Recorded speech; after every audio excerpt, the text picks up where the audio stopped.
Numa mágica viagem pelo seu quarto, o pequeno João Vicente se depara com amigos mágicos que o ajudam a fazer o dever de casa e a pensar em várias possibilidades de respostas para a pergunta: como surgiu o mundo? Ei!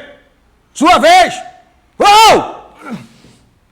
No vídeo de hoje, a gente vai falar do espetáculo Boquinha. E assim surgiu o mundo. Podia ser melhor. Roda a vinheta!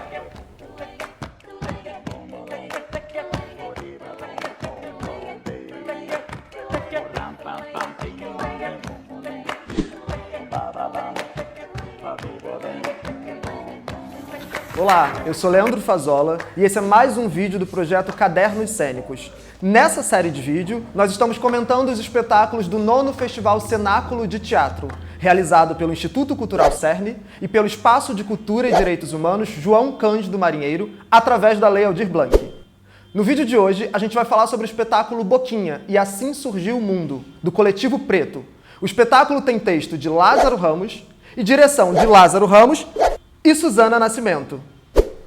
A interpretação é de Orlando Caldeira.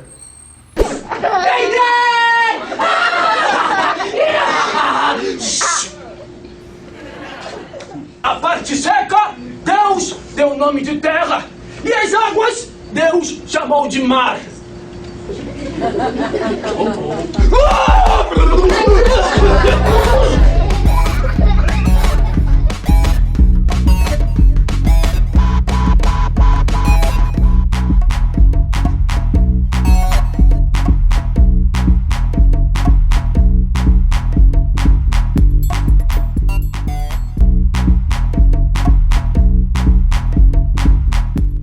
Esse espetáculo é um espetáculo infantil que surge a partir de um convite do próprio Lázaro Ramos para o Orlando Caldeira para fazer esse monólogo e estreou em 2016 no Sesc Copacabana. Eu tive a oportunidade de assistir numa temporada lá perto da estreia e assistir presencialmente de novo depois. E é incrível como esse espetáculo, apesar de ser um espetáculo voltado para crianças, ele é um espetáculo que dialoga também com os adultos. Ou com os adultos como eu, que quando está em teatro infantil, vira uma criança de novo, com o olhinho brilhando e completamente encantado. E esse espetáculo surge de um ponto muito específico da vida de crianças, né, que é aquela fase de tentar entender as coisas, de perguntar os porquês de cada coisa, de perguntar como, de perguntar quem. João Vicente, cadê você? Fala pra mim, hein? O que aqui vem primeiro, o ovo ou a galinha? E a partir disso, vamos chegar na pergunta de como surgiu o mundo. Só que o espetáculo, ele é criado de uma maneira, ele mergulha completamente nesse universo das crianças. Todas as proposições visuais, de cenário, figurino, assim, já investem numa paleta um pouco mais clara, um pouco mais delicada, que jogam a gente para um universo meio manual. E isso vai sendo cada vez mais salientado, porque o espetáculo investe em dobraduras de papel, em vários elementos feitos de papel. A gente vai vendo nessas composições tudo que aparece em cena. Parece completamente crível que seja parte do universo do menino João Vicente, que por sinal tem esse nome porque é uma homenagem do próprio Lázaro Ramos ao filho dele. Parece que tudo é do universo do menino João Vicente e são coisas que ele cria na hora. Então assim, é um espetáculo que toda a composição dele é muito criativa.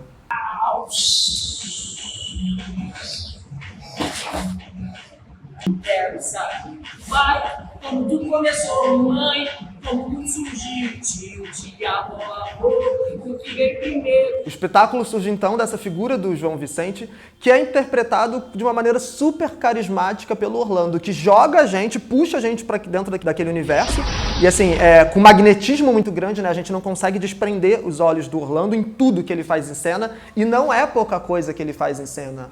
Além de passear por diferentes tipos, porque o Orlando ele faz o João Vicente, ele faz o próprio avô, ele faz outros tipos que vão surgindo nesse meio tempo. Inclusive, fica aqui um destaque para o personagem do cientista, que é um momento genial desse espetáculo. Eu, Homo sapiens, pesquisei, debati, questionei, estudei e digo: o mundo veio de uma explosão. E depois ele ainda vai se dividir na manipulação de diversos tipos de boneco. Seja o Boquinha, seja o Bocão, sejam outros bonecos que são manipulados de outras formas. Enfim, a gente tem o Orlando com um trabalho corporal muito forte, muito marcado e marcante, e fazendo toda essa pluralidade de coisas. A gente também vê um ator que faz a gente acreditar que, na verdade, tudo isso não passa de uma criança brincando com as coisas que tem no quarto. Assim como o começo do mundo já foi contado de várias e várias maneiras diferentes, o começo dessa história vem assim: uma folha de papel em branco. Eu poderia escrever nessa folha de papel aqui que o mundo começou assim. E cabe também ressaltar, ainda dentro dessa questão da interpretação do Orlando, a forma como a direção aproveita ao máximo as possibilidades que esse ator dá. O Orlando é artista circense, então em alguns momentos do espetáculo ele usa também de algumas técnicas circense, como o equilíbrio sobre bola, como mágica, enfim. E tem esse momento quase ápice do final em que o Orlando se divide simultaneamente em 3 personagens, inclusive discutindo entre si. Ele manipula um personagem com a mão direita, outro personagem com a mão esquerda, e esses 3 ficam ali num diálogo entre 3, que em determinado momento isso é tão natural, isso é tão fluido, que aquelas 2 formas elas praticamente tomam vida para além do corpo que as manipula. Eu vou contar uma história que veio lá do Oriente. Se Oriente, rapaz, quem sabe história boa do Oriente sou eu.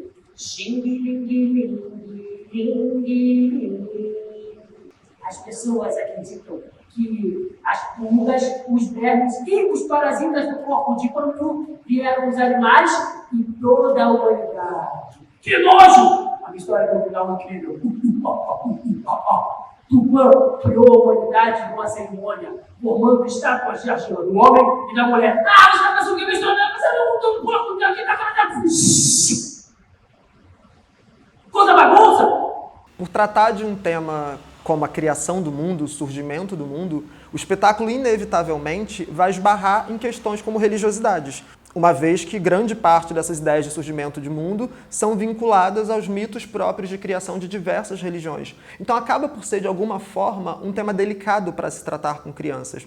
Mas o espetáculo trata isso por uma lógica das descobertas, por uma lógica das curiosidades. Sem tomar partido de uma criação ou de outra criação, ele vai passeando por diversas possibilidades de surgimento. Cristianismo, pela mitologia iorubá, pelo hinduísmo, pela cultura chinesa, pela cultura tupi-guarani, que é interessantíssimo a gente parar para também pensar nesse resgate dos povos originários brasileiros. Então, na verdade, por mais que a gente vá falar de alguma maneira de religiosidades, o espetáculo usa isso para mostrar que todas as religiões têm suas particularidades, que todas as culturas têm suas particularidades e que a gente deve respeitar todas igualmente. A gente vai vendo como o espetáculo acaba fazendo uma grande ode à diversidade religiosa, ao respeito às diferenças, e é isso que mais fica para as crianças. E a partir dessa lógica de multiplicidade de culturas, a direção investe completamente nisso. E o que a direção faz? Ela começa a buscar diversas formas de apresentar aquilo. Quando tem, por exemplo, o surgimento a partir da mitologia iorubá, que é feito a partir de teatro de sombras, existe uma mística, existe uma poética por trás envolvida, tanto pela trilha sonora, quanto pelas cores que acabam sendo mais sépia, até pelas próprias sombras. Tudo isso está tão bem contextualizado que essas mudanças elas vão fluindo em cena, elas vão surgindo e a gente vai se jogando naquilo porque está tudo muito bem resolvido. Então parece que a cada nova possibilidade de surgimento de mundo, o João Vicente, como criança, vai criar uma nova forma de contar aquela história. O que vai sendo também um deslumbre para os olhos, né? Porque a gente vê uma série de manipulações, uma série de formas animadas surgindo no palco que vão aguçando o interesse das crianças, vão fazendo as crianças ficarem atentas naquela encenação o tempo todo. E os adultos também, porque eu. Pela forma como essas questões são tratadas em cena, o João Vicente, esse personagem, ele acaba se colocando também como criador, já que ele está criando os bonecos, já que ele está criando essas possibilidades. E aqui fica também um destaque para o momento do surgimento de Adão e Eva, que é muito criativo. Se colocando nesse lugar de criar esses bonecos, de criar essas histórias, o João Vicente, ele acaba de alguma forma estimulando as crianças a criarem também. E a gente percebe que ao tratar de tantos mitos, de tantas histórias, mesmo que em alguns casos ele não se aprofunde tanto, parece que o tempo todo o que o espetáculo faz é abrir uma porta.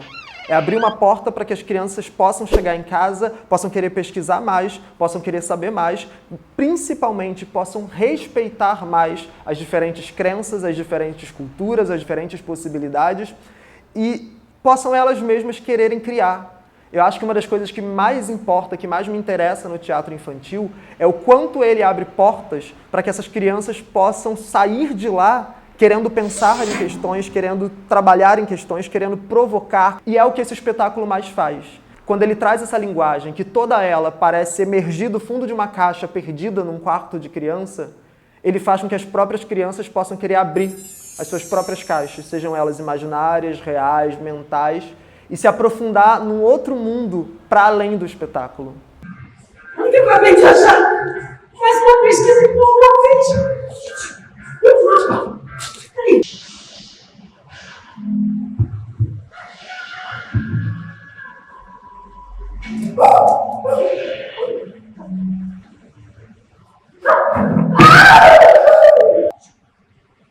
Eu não tô ouvindo, fala mais alto.